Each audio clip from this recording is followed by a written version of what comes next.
Hello and welcome to Serenity and Soul's Tarot Share for November 19th.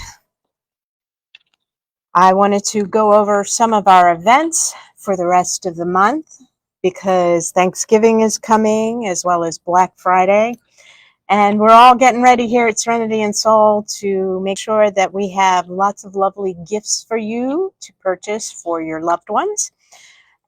So, of course, tonight is the Tarot Share, and then tomorrow we are having the Hydrogen-Powered Wellness, where you learn about how hydrogen water and the means to make that water are created and how they benefit your body.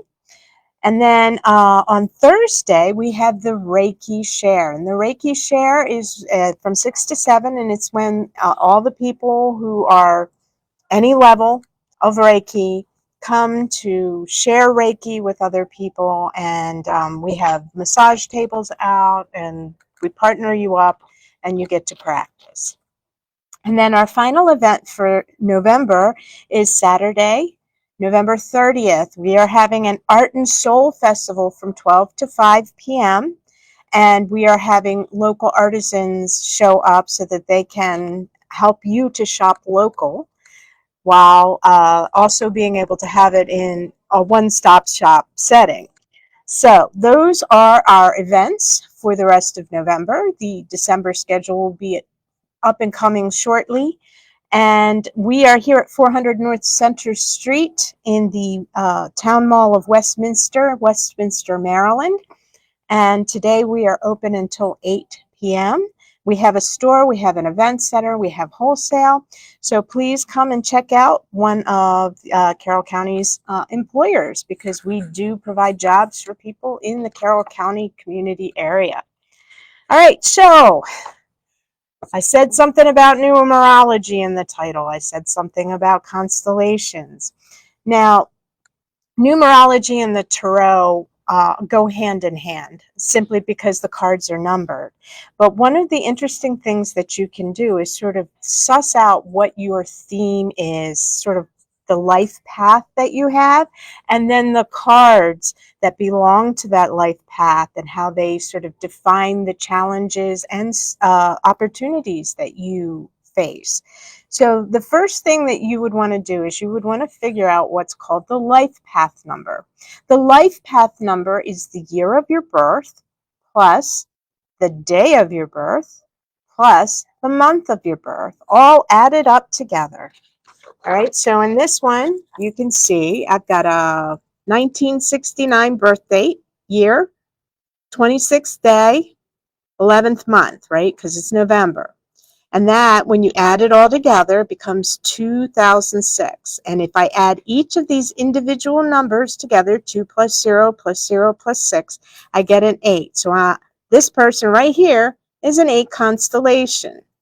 Now, the cards that are in the 8 constellation are strength in most decks. There is a controversy here about whether justice is 8 and strength is 11, but I go by 8 as strength. And it actually does define this particular type of constellation. These are people who are faced with tremendous challenges, right? And of course, you see here the star, which is card 17, so 1 plus 7 is 8.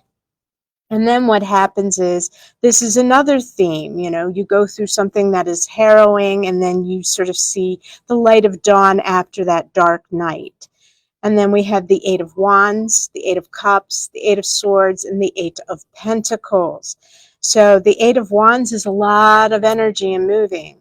The 8 of Cups is being able to walk away from something you've already established. The 8 of Swords is this sort of penchant or tendency to deceive yourself. And then, of course, the 8 of Pentacles, I'm trying to remember offhand what the 8 of Pentacles is.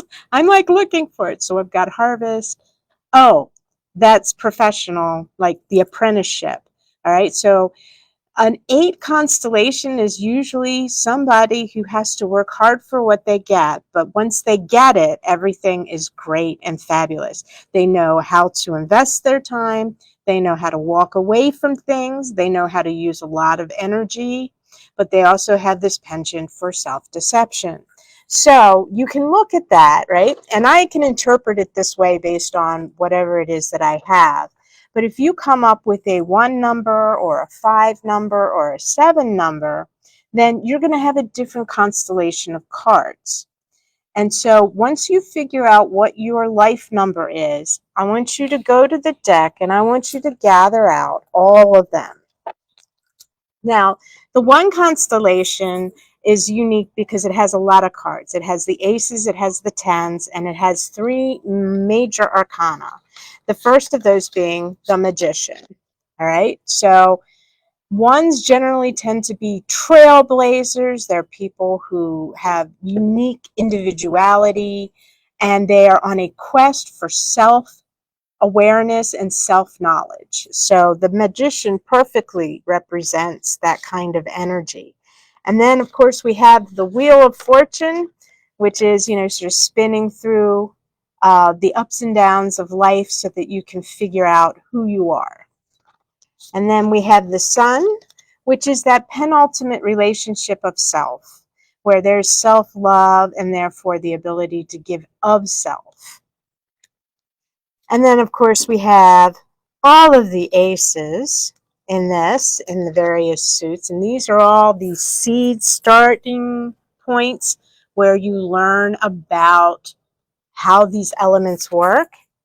But here's the beautiful thing about this constellation. There are also all the tens, which is a completion of a cycle, which means that if you are constellation 1, you're going to get to know yourself really well if you adhere to all of the suggestions that these cards can provide to you when you do a reading. So when you're in readings, it is really a good idea to look up to see, like a repetition of a number. It can give you an idea, numerologically speaking, of what types of energies you are dealing with. So and I did a video on this, I may have to do it again simply because it was on a different account and may have been erased, but there are specific meanings to each of the numbers. So when you start looking at tarot as patterns instead of just individual cards, it also makes it much easier for you to understand what they mean when they come up in a reading. Now, I got this information from this book, Tarot Constellations by Mary Kate Greer. She's one of my favorite tarot authors. But she also had spoken with Angelise Arrien, who is also another wonderful tarot person. If you want to look into the books that they have written, what you will discover is they are a wealth of knowledge. So the whole idea here with the numerology is to add one more tool to your toolbox of interpretation so that you can really dig deep into your reading. So have a look at these constellations. And then if you have questions or anything, put them in the comments. If you want to know what a 7 constellation is or something of that sort, it may get to the point where I do a live where I just sort of touch on each of the constellations. But that first thing is to add up your birth year, birthday, and birth month, and do the long addition, right? And then 2 plus 0 plus 0 plus 6 equals 8, and you'll know your constellation. Pull those cards out of the deck and start journaling with them. You'll get some interesting insights. And the Fool is 4, because that is considered card 22, right? It usually has a 0 on it. It's a 4, all right? So it belongs to the 4 constellation, just in case you were wondering. And I want to thank everyone for tuning in.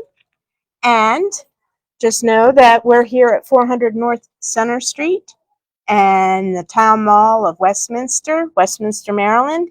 And of course, our next Tarot Share will be the first Tuesday of December at 5:30 p.m. Please come on out. We've got quite a crowd here, and we would love to have you. Have a wonderful week. Namaste.